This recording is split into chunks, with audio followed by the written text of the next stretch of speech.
All right, let's go NFL Week 2 recap. Boys, let's talk about the Dallas Cowboys. Oh, wait. No. Oh, no. I mean, we can. This is this is why last week when it was at the top of the mountain, I tempered expectations. I didn't get on my high horse because I know this team like the back of my hand.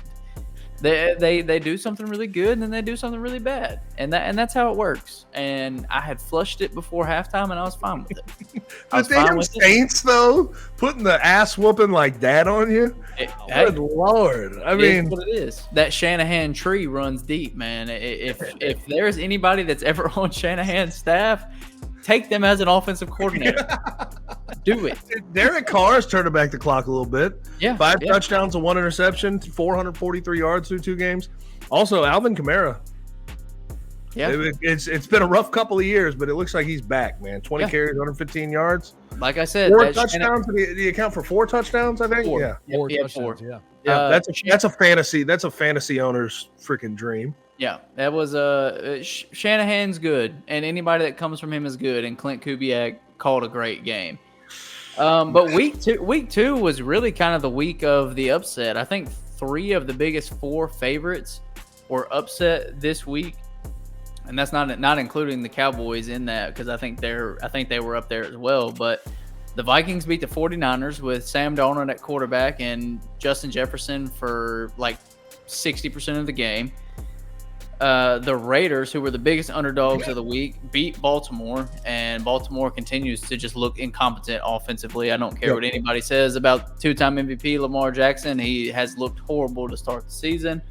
I'll give the man his flowers when he deserves them, but I'm also going to be critical when he deserves to be critical. And he's lost a lot of weight, man. That's why. He can still run the ball, but he's got the happy feet in the pocket.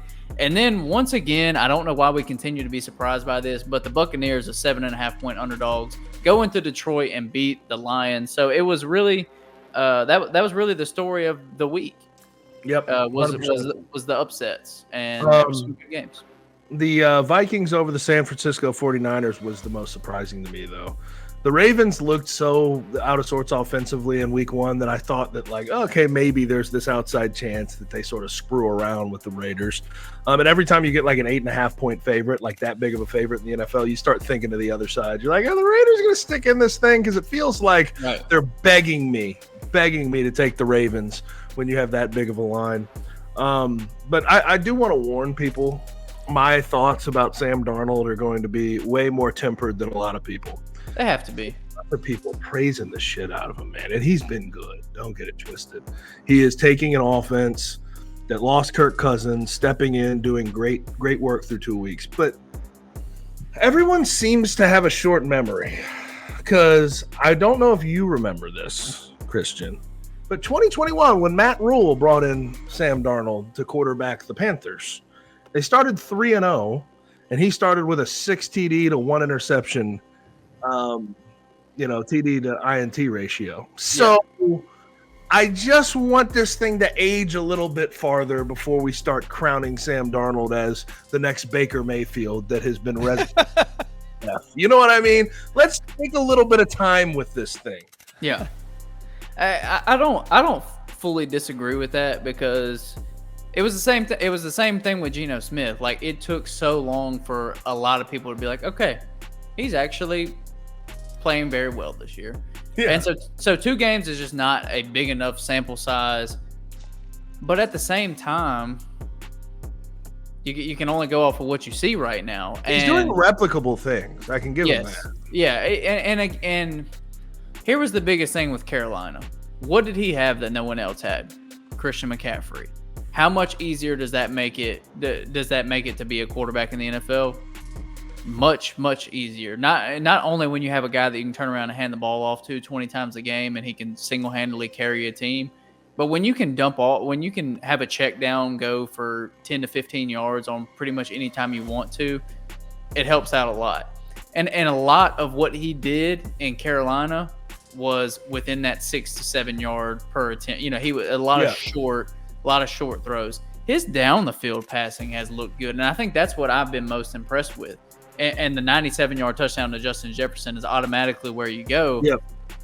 But even outside of that, he's made a lot of these deep to the sideline, corner, and deep out route throws that are considered the harder throws for an NFL quarterback, and he's just looked really good. And at the same time, on top of that, talent's never really been a question. It's never been a question, ever. He was highly recruited coming out of high school. He went to USC. He was a top 5 draft pick.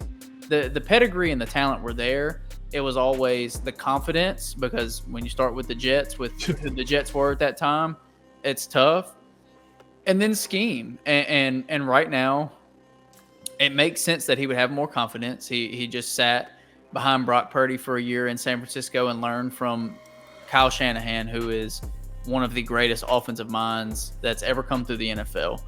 And now he's behind, playing under Kevin O'Connell, who Kevin O'Connell is, I think finally this year, if the Vikings continue to play like this, he is going to get the respect and recognition that he deserves, because he is an incredible offensive mind. I mean, you think what the Vikings were able to do last year with Joshua Dobbs and with Nick Mullins, and that's not because of Joshua Dobbs and Nick Mullins are really good NFL quarterbacks. It's because Kevin O'Connell knows what he's doing and plays to the strengths of the guys that he has. And he's doing that with Sam Darnold right now. So it's been really impressive. Could it blow up? Yes, it could. Sure. But what he has shown so far looks sustainable. Yeah, and then there's another guy that I think is deserving of flowers that I thought was kind of a fraud at first, because he came over from the Titans, and I was like, the Titans, I could have run that damn offense with Derrick Henry, getting the ball 400 times a game, running for 2,000 yards a year. But Matt LaFleur, he did that this week, winning a ball game with Malik Willis, a quarterback who's been there for 4 weeks? Yeah. Damn impressive. And he didn't turn the ball, didn't throw a pick. I'm like, all right, hey, brother, you get your flowers for that. That's impressive as hell. Guess what tree LaFleur came from? Exactly, the Shanahan tree. We get it. It's the same idea. Now this week is the week of injuries, brother. It really was. The Rams are cooked. Kupp and Puka Nacua, both going on the IR. The 49ers, after losing to the Vikings, it is like scary hours for them. It's terrifying. Debo, Kittle, and CMC and Christian McCaffrey, like they said that what did you tell me before the show? Saturday was the day he hurt the worst. Yeah, and his Achilles, and they're terrified if he even hits the field this year, he's going to blow that thing out. Yeah, they're going to be down a majority of their offense for a majority of the year. Yeah, and it all started on Thursday night with Tua, which I think we'll discuss a little bit more here in a minute, but I mean that's always tough to see. He's so easy to root for too. Like I know he gets a lot of hate because he's a system quarterback, quote unquote, whatever. I'm not going to get into that discussion, but really, like he's just always been one of those guys, for me at least, that's very easy to root for. And to see that happen again is horrible. You mentioned some guys that were injured. Cooper Kupp, Puka Nacua was last week. The 49ers injuries. Isaiah Pacheco broke his, I believe it was his fibula. 8 weeks. Yeah, 6 to 8 weeks that he'll be out. Jermaine Johnson from the Jets. Yeah, they are thin at the edge positions, bro. Yes, because Hassan Reddick's still holding out. Yeah. And now Jermaine Johnson's out for the year. Yeah. And they got ran over by the 49ers. They need as much help on that D-line as possible. Yeah, they definitely do. They're down to Michael Clemens as a starter right now. Like, good God, dude. It's nasty. But yeah, there's a lot of big-time players getting injured this weekend, and I think it's a conversation that really has started over the last couple of years and continues to just be very, very on the front page and apparent. And it goes back to a conversation that we've had in depth multiple times of just the lack of time they have to prepare with less practices, with less training camp practices, with less live reps, with less tackling and hitting. And it just, your body is, this is my opinion. Obviously, I'm not a doctor. I don't know any of this stuff. And I'm not on the side of any kind of more head injuries. And I'm glad that, that's irrelevant. We're trying to limit them. Yeah. Correct. But if you're not getting hit and you're not hitting people, then it just logically says to me your body cannot be conditioned to take that for 60 minutes every week in a game, 17 plus times per year. And we're seeing the effects early in the season because that's just when people aren't prepared. And it's not it's not only soft tissue stuff, which is become more prevalent, but it's just injuries as a whole are up because people are not ready for it. And I think also the turf, I think everybody should be playing on grass. That's always been my opinion. Like I can tell you from being an offensive lineman, stomping around on turf as opposed to grass, you just consistently feel better. But I think just turf plays into it as well. You just see a lot more guys have, those non-contact injuries when you're playing on a hard surface like that. Yeah. So, I think there's a lot of things that go into it. Now, with Tua, I mean, the latest report on Tua, obviously he's got a concussion. We know that much. And, of course, it had to be DeMar Hamlin, by the way, that delivered the hit. But it sounds like he's not giving thought to retiring. But that's the big conversation at this point. You know what I mean? And I think we're now, as opposed to where we've been in the past, where Andrew Luck retired and we shamed him, and Calvin Johnson retired and we shamed him, and Patrick Willis retired and we shamed him.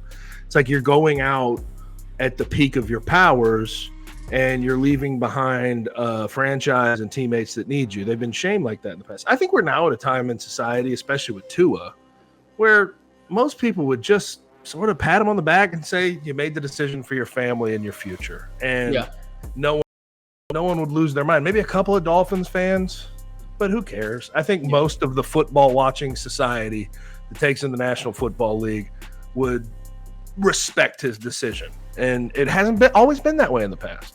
Yeah, 100%. And that's one of those things where it's like I've seen that be a very hot button topic since Thursday is should he retire or should he not retire? And there's been so many people with opinions on it. But at the end of the day, like it's not up to us, and two, we don't know what neurologists and people that he's hearing from are saying behind the scenes. So there's no way that we can give an informed opinion on should he retire, should he not retire. Totally up to him. And even if there was more risk involved, that's his decision and he can make that. And I don't think he can be blamed regardless of what decision he makes. But the one thing that I will say that concerned me about it is it didn't look brutal. He's just one that cannot take a blow to the head. Yes, exactly. And that's what was kind of different about this one is it wasn't a big shot. The hit by DeMar wasn't big. I think it looked to be when his helmet hit the turf. That's kind of what caused it.